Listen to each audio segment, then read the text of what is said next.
जय हिंद दोस्तों, नमस्कार। आप सभी का स्वागत है आपके अपने यूट्यूब चैनल आर्य स्क्रीम में। दोस्तों आज हम लोग जो है भारतीय राज्य व्यवस्था में लोकसभा से संबंधित कुल 25 महत्वपूर्ण प्रश्न करेंगे जो एग्जाम में पूछे हुए प्रश्न हैं और जिनकी ज़्यादा से ज़्यादा संभावना है कि एग्जाम में पूछे जाएंगे। तो दोस्तों अगर वीडियो अच्छा लगे तो वीडियो को लाइक और शेयर जरूर कर दीजिएगा और चैनल को सब्सक्राइब करना बिल्कुल मत भूलिएगा, क्योंकि दोस्तों हर वीडियो को बनाने में बहुत मेहनत लगती है। तो चलिए दोस्तों शुरू करते हैं। तो देखिए दोस्तों, आपका पहला प्रश्न है, निम्नलिखित में से कौन जनता द्वारा प्रत्यक्ष रूप से निर्वाचित सदन है? राज्यसभा, लोकसभा, उपयुक्त दोनों या उपयुक्त में से कोई नहीं। तो इसमें आपका जो सही उत्तर जाएगा दोस्तों लोकसभा। लोकसभा जो है जनता द्वारा जो है प्रत्यक्ष रूप से निर्वाचित सदन होता है लोकसभा। ठीक है, तो ऑप्शन बी सही हो जाएगा। चलिए अगला देखते हैं। अगला प्रश्न है दोस्तों आपका दूसरा, भारतीय संविधान के किस अनुच्छेद में लोकसभा के गठन के संबंध में प्रावधान किया गया है? अनुच्छेद 81 में या अनुच्छेद 331 में या उपयुक्त दोनों में या इनमें से कोई नहीं।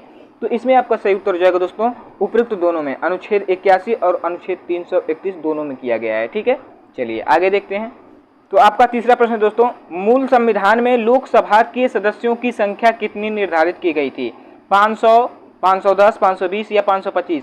तो मूल संविधान में जो है लोकसभा के सदस्यों की संख्या जो थी वो 500 निर्धारित की गई थी। ठीक है, तो ऑप्शन ए सही हो जाएगा। चलिए आगे देखते हैं। अगला प्रश्न है दोस्तों आपका चौथा, कि 31वें संविधान संशोधन अधिनियम द्वारा लोकसभा के सदस्यों की अधिकतम संख्या कितनी निर्धारित की गई? मतलब मूल संविधान में तो 500 थी, लेकिन जब 31वां संशोधन किया गया तो जो है लोकसभा के सदस्यों की संख्या जो है 545 निर्धारित कर दी गई। ठीक है, तो इसमें आपका ऑप्शन डी सही हो जाएगा 545। ये ध्यान दीजिएगा दोस्तों। चलिए आगे देखते हैं। अगला है जो दोस्तों आपका पांचवा, कि लोकसभा में अधिकतम संख्या कितनी हो सकती है? 543, 550, 545 या 552? तो इसमें आपका सही उत्तर होगा दोस्तों ऑप्शन बी 550। ठीक है, अधिकतम संख्या 550 हो सकती है। देखिए दोस्तों 552 था, लेकिन यहाँ पर 550 ही सही होगा। क्यों? क्योंकि पेट 2021 में ये प्रश्न पूछा गया था और उसमें 550 ही उत्तर सही माना था। क्यों माना था? क्योंकि 104वां संविधान संशोधन हुआ था तो उसमें एंग्लो इंडियन जो दो थे उनको हटा दिया गया है, इसीलिए 2 कम हो गई है। ठीक है, तो इसलिए 550 सही होगा। अगला प्रश्न है दोस्तों आपका छठवां है, वर्तमान में लोकसभा में प्रत्येक राज्य के लिए स्थानों का आवंटन आधारित है 1951 की जनगणना पर या 61 की जनगणना पर या 71 की जनगणना पर या 1991 की जनगणना पर? तो इसमें आपका ऑप्शन सी सही हो जाएगा दोस्तों 1971 की जनगणना पर। ठीक है, चलिए आगे देखते हैं। अगला प्रश्न है दोस्तों आपका सातवां है कि लोकसभा में राज्यवार सीटों का आवंटन 1971 की जनगणना पर आधारित है। सही है। यह निर्धारण किस वर्ष तक यथावत रहेगा? देखिए उसी प्रश्न को आगे और बढ़ा करके कैसे पूछा है। हमें पता है कि लोकसभा में राज्यवार सीटों का आवंटन 1971 की जनगणना पर, अभी मैंने 6वें प्रश्न में पढ़ा, आधारित है, लेकिन यह निर्धारण किस वर्ष तक यथावत रहेगा ये पूछ दिया है। तो आपको पता होना चाहिए दोस्तों 2026 तक। ठीक है, तो इसमें आपका ऑप्शन बी सही हो जाएगा 2026 तक यथावत रहेगा। ठीक है ना, चलिए आगे देखते हैं। अगला प्रश्न है दोस्तों आपका 8वां, कि भारत में स्वतंत्रता के बाद प्रथम आम चुनाव कब संपन्न कराए गए? 1947 में, 48 में या 52 में या 56 में? तो इसमें आपका सही उत्तर जाएगा 1952 में स्वतंत्रता के बाद जो है प्रथम आम चुनाव संपन्न कराया गया था। ठीक है, चलिए आगे देखते हैं। अगला प्रश्न है दोस्तों आपका 9वां, कि कौन सा राज्य सबसे अधिक प्रतिनिधि लोकसभा में भेजता है? प्रश्न को ध्यान से पढ़िएगा। कौन सा राज्य सबसे अधिक प्रतिनिधि लोकसभा में भेजता है? बिहार, मध्य प्रदेश, पश्चिम बंगाल या उत्तर प्रदेश? तो आपको पता ही होना चाहिए कि उत्तर प्रदेश जो है लोकसभा में सबसे अधिक प्रतिनिधि भेजता है। कितना? 80 प्रतिनिधि। लोकसभा की सीटें कितना है उत्तर प्रदेश में? 80।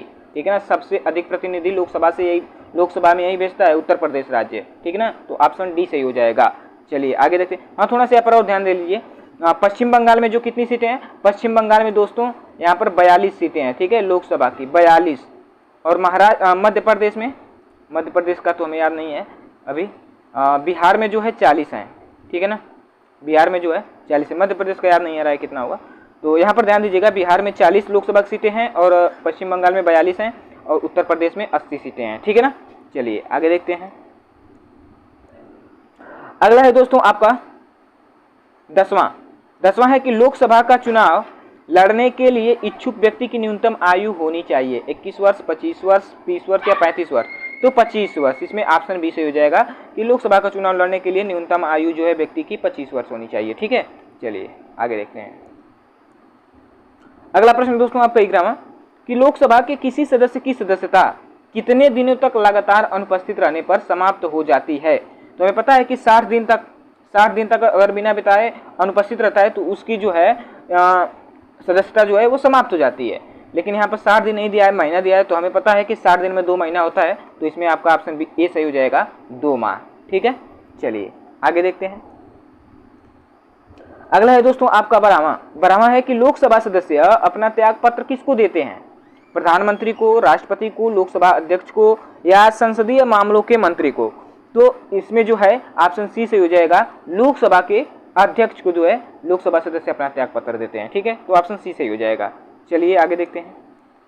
अगला प्रश्न है दोस्तों आपका 13वां कि लोकसभा को उसके कार्यकाल की समाप्ति से पूर्व भी भंग किया जा सकता है। ध्यान दीजिएगा, लोकसभा को उसके कार्यकाल की समाप्ति से पूर्व भी भंग किया जा सकता है, राष्ट्रपति द्वारा उसकी इच्छा अनुसार, लोकसभा अध्यक्ष द्वारा, राष्ट्रपति द्वारा मंत्रिपरिषद की सलाह पर या राष्ट्रपति द्वारा लोकसभा अध्यक्ष की सलाह पर। तो इसमें आपका ऑप्शन सी सही हो जाएगा दोस्तों, राष्ट्रपति द्वारा मंत्रिपरिषद की सलाह पर। ठीक है, लोकसभा के कार्यकाल की समाप्ति से पहले भी उसको लोकसभा को भंग किया जा सकता है, राष्ट्रपति द्वारा मंत्रिपरिषद की सलाह पर। ठीक है, तो ऑप्शन सी सही हो जाएगा। चलिए आगे देखते हैं। अगला प्रश्न है आपका 14वां कि लोकसभा के अध्यक्ष को कौन चुनता है। राष्ट्रपति, लोकसभा के सदस्य, लोकसभा के कुल सदस्य, लोकसभा के निर्वाचित सदस्य या संसद के सदस्य। तो यहाँ पर ध्यान दीजिएगा दोस्तों, लोकसभा के अध्यक्ष को जो है लोकसभा के निर्वाचित सदस्य चुनते हैं। ठीक है, लोकसभा के निर्वाचित सदस्य चुनते हैं। तो कितने लोकसभा के निर्वाचित सदस्य हैं वर्तमान में? 543। अभी मैंने पीछे बताया लोकसभा के निर्वाचित सदस्य वर्तमान में कितने हैं? 543 हैं। 545 थे, जो 2 एंग्लो इंडियन हटा दिए गए तो 543 रह गए, तो वो 2 मनोनीत होते हैं। ठीक है, तो इसलिए लोकसभा के कुल सदस्य नहीं होंगे, लोकसभा के कुल सदस्य करता है तो 2 मनोनीत भी हो जाते, तो अब मनोनीत तो हट गए हैं ना, तो इसलिए लोकसभा के निर्वाचित सदस्य इसमें ऑप्शन सही होगा। ठीक है, तो 543 निर्वाचित सदस्य हैं जिनके द्वारा जो है लोकसभा के अध्यक्ष को चुना गया है, और जो 7 है तो वो तो पीओके में है, तो उनको अभी नहीं काउंट करेंगे। ठीक ना, तो लोकसभा के निर्वाचित सदस्य इसमें जो है ऑप्शन सी आपका सही हो जाएगा। अब चलिए आगे देखते हैं। अगला प्रश्न है दोस्तों आपका 15वां, वर्तमान में लोकसभा में कितने सदस्यों को राज्य की जनता सीधे निर्वाचित करती है। प्रश्न को ध्यान से पढ़िएगा, ऐसे प्रश्नों में हमेशा जल्दीबाजी में गलती होता है, इसलिए ध्यान दीजिएगा क्या प्रश्न पूछता है। प्रश्न ये पूछ रहा है दोस्तों कि वर्तमान में जो है लोकसभा में कितने सदस्यों को राज्य जो है राज्य ध्यान दीजिएगा, यहाँ पर राज्य पूछ रहा है, राज्य की जनता सीधे निर्वाचित करती है। यहाँ पर केंद्र शासित प्रदेश नहीं कहा है, तो आपको पता होना चाहिए 530। ठीक है, राज्यों से जो है 530 सदस्य जो है निर्वाचित होकर आते हैं, और 13 सदस्य जो हैं ये केंद्र शासित प्रदेश से निर्वाचित होकर आते हैं। तो यहाँ पर राज्य की जनता सीधे निर्वाचित करने का प्रश्न पूछा था, तो इसलिए 530 आपका ऑप्शन सही होगा। ठीक है, तो इसमें आपका ऑप्शन डी सही हो जाएगा। चलिए आगे देखते हैं। अगला है दोस्तों आपका 16वां, उत्तर प्रदेश के अतिरिक्त लोकसभा में किन 2 राज्यों का प्रतिनिधित्व सबसे अधिक है। बिहार और आंध्र प्रदेश, महाराष्ट्र और पश्चिम बंगाल, कर्नाटक और आंध्र प्रदेश, तमिलनाडु और राजस्थान। तो इसमें ध्यान दीजिएगा दोस्तों, महाराष्ट्र और पश्चिम बंगाल जो है आपका ऑप्शन बी सही हो जाएगा, महाराष्ट्र और पश्चिम बंगाल, क्योंकि महाराष्ट्र में जो है लोकसभा के सदस्यों की संख्या 48 है, और पश्चिम बंगाल में अभी मैंने बताया 42 है, और बिहार में 40। ठीक है, आंध्र प्रदेश में दोस्तों 25 है, और राजस्थान में भी 25 है। तमिलनाडु कर्नाटक का फिलहाल अभी याद नहीं आ रहा है, तो इतना जितना बताएं उतना ध्यान दीजिएगा। चलिए आगे देखते हैं। अगर आपको पता होगा कर्नाटक और तमिलनाडु का, तो इसका कमेंट बॉक्स में जरूर उसका उत्तर दीजिएगा। तो चलिए आगे देखते हैं। अगला है दोस्तों आपका 17वां है कि लोकसभा में किस संघ शासित क्षेत्र के सर्वाधिक प्रतिनिधि निर्वाचित होकर आते हैं।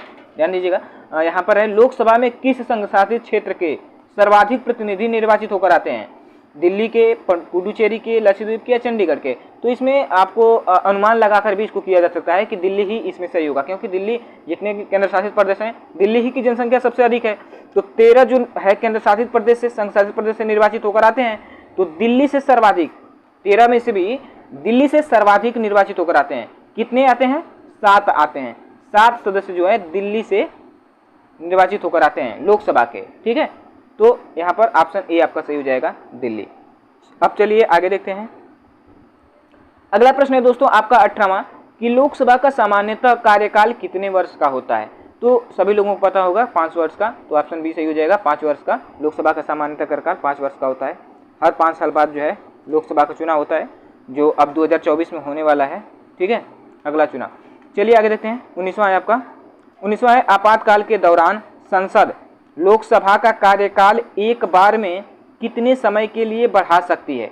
6 माह के लिए, 1 वर्ष के लिए, 2 वर्ष के लिए या 3 वर्ष के लिए। तो इसमें आपका सही उत्तर जाएगा दोस्तों 1 वर्ष के लिए जो है बढ़ा सकती है, ठीक है, 1 वर्ष के लिए। तो ऑप्शन बी सही हो जाएगा, ठीक है दोस्तों। देखिए दोस्तों, जितना हम लोग प्रश्न पढ़े हैं ये एग्जाम में पूछे हुए प्रश्न हैं, ठीक है, इसको हल्के में मत लीजिएगा, ये सब एग्जाम में पूछे हुए प्रश्न हैं, तो ध्यान दीजिएगा हर प्रश्न को। चलिए आगे देखते हैं। अगला आपका क्या है 20वां, लोकसभा में कोरम गढ़पूर्ति पूरा करने के लिए कम से कम कितने सदस्यों की जरूरत होती है। कुल सदस्यों का 1/3 भाग, या कुल सदस्यों का 1/4 भाग, या 1/6 भाग, या कुल सदस्यों का 1/10 भाग। तो इसमें आपका जो है ऑप्शन डी सही हो जाएगा, कुल सदस्यों का 1/10 भाग। मतलब अगर 543 सदस्य जो हैं, निर्वाचित सदस्य जो 543 हैं, उनमें से 1/10 सदस्य अगर उपस्थित रहेंगे तभी जो है संसद चलेगी, नहीं तो उस दिन जो है संसद नहीं चलेगी, ठीक है। तो ध्यान दीजिएगा 1/10 भाग जो है, इसमें आपका ऑप्शन डी सही हो जाएगा, ठीक है ना। चलिए आगे देखते हैं।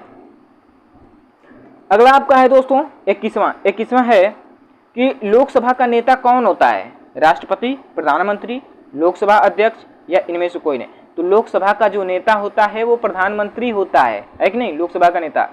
चलिए आगे देखते हैं।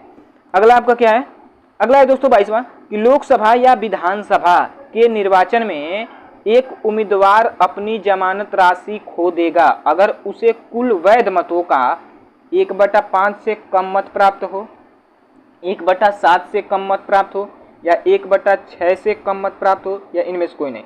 तो इसमें आपका सही उत्तर जाएगा दोस्तों 1/6 से कम मत प्राप्त हो, 1/6 से कम मत प्राप्त अगर होगा तो, ठीक है। तो ऑप्शन सी सही हो जाएगा। अब चलिए आगे देखते हैं। अगला है दोस्तों आपका 23वां, कोई वित्तीय बिल प्रस्तावित हो सकता है केवल लोकसभा में, केवल राज्यसभा में, एक साथ दोनों सदनों में, या दोनों सदनों के संयुक्त सत्र में। तो इसमें आपका सही उत्तर जाएगा दोस्तों केवल लोकसभा में जो है वित्तीय बिल प्रस्तावित होता है, ठीक है। तो ऑप्शन ए सही हो जाएगा, केवल लोकसभा में, ठीक है। चलिए आगे देखते हैं। तो अब आपका 24वां प्रश्न है दोस्तों, अविश्वास प्रस्ताव किस सदन में लाया जाता है, लोकसभा में, राज्यसभा में, या किसी भी सदन में, या इनमें से कोई नहीं। तो इसमें आपका सही उत्तर जाएगा दोस्तों लोकसभा में अविश्वास प्रस्ताव लाया जाता है। तो ऑप्शन ए सही हो जाएगा, ठीक है, लोकसभा में। अब इसके बाद आपका अगला प्रश्न है दोस्तों 25वां, आखिरी है, लोकसभा का सत्र एक वर्ष में न्यूनतम कितनी बार बुलाया जाता है, 2 बार, 4 बार, 6 बार, 3 बार। तो इसमें आपका सही उत्तर जाएगा दोस्तों 2 बार। लोकसभा का सत्र जो है एक वर्ष में कम से कम 2 बार अवश्य बुलाया जाएगा, और अधिकतम से अधिकतम 3 बार, ठीक है। तो 2 बार पूछा है, तो इसमें आपका ऑप्शन ए सही हो जाएगा।